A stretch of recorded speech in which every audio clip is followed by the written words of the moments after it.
अम्बेडकर जी ने संविधान के निर्माण की प्रारूप समिति के अध्यक्ष नियुक्त करना जरूरी था और उन्हें संविधान की प्रारूप समिति का अध्यक्ष भी नियुक्त किया।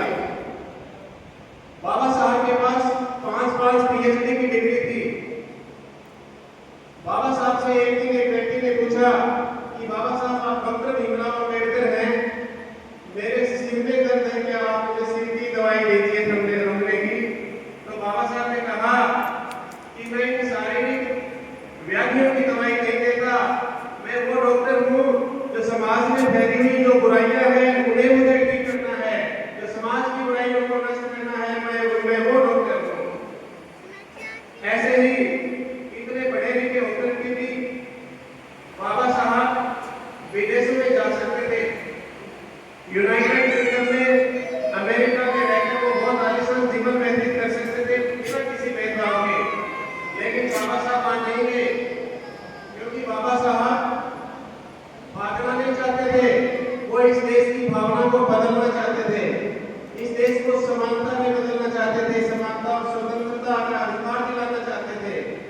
और बाबा साहब पर जितना अत्याचार हुआ था वो सब पर ही हुआ था उस समय शोषित वर्ग पर, लेकिन बाबा साहब ने कभी अपने मन में हमेशा विनम्रता रखी और कभी बदले की भावना नहीं आई कि मैं भी उच्च वर्ग से कभी बदला लूंगा, ये बात कभी नहीं आई, क्योंकि बाबा साहब की धारणा थी कि हम बदला नहीं लेंगे, हम भारत की विचारधारा को बदलेंगे, हम भारत की विचारधारा को समानता की नजर से देखेंगे।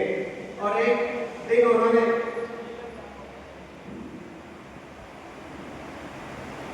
तो बाबा साहब के बड़े विचार उच्च थे। बाबा साहब की लाइब्रेरी में 50,000 के करीब किताबें थी। वो रोजाना अध्ययन करते थे और जब वो विदेशों में पढ़ने के लिए गए थे तो वो रात को बहुत देरी तक पढ़ते थे।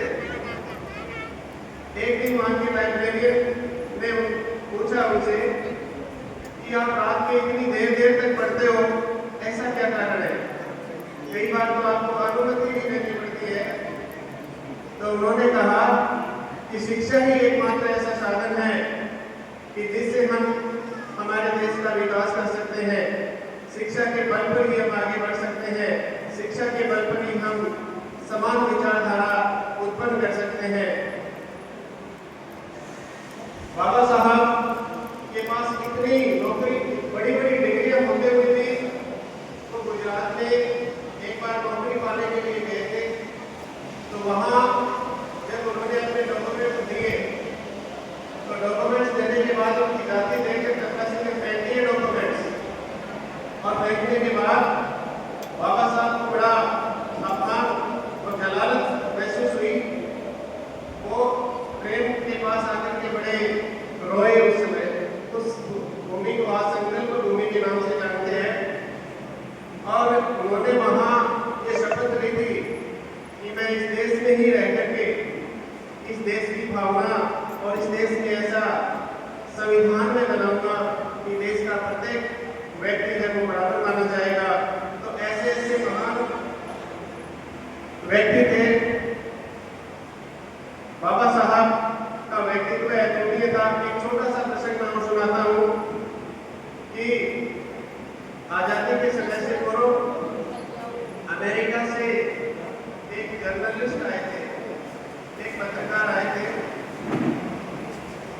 उन्होंने भारत के 3 बड़े नेताओं का साक्षात्कार लेना चाहा। सबसे पहले वो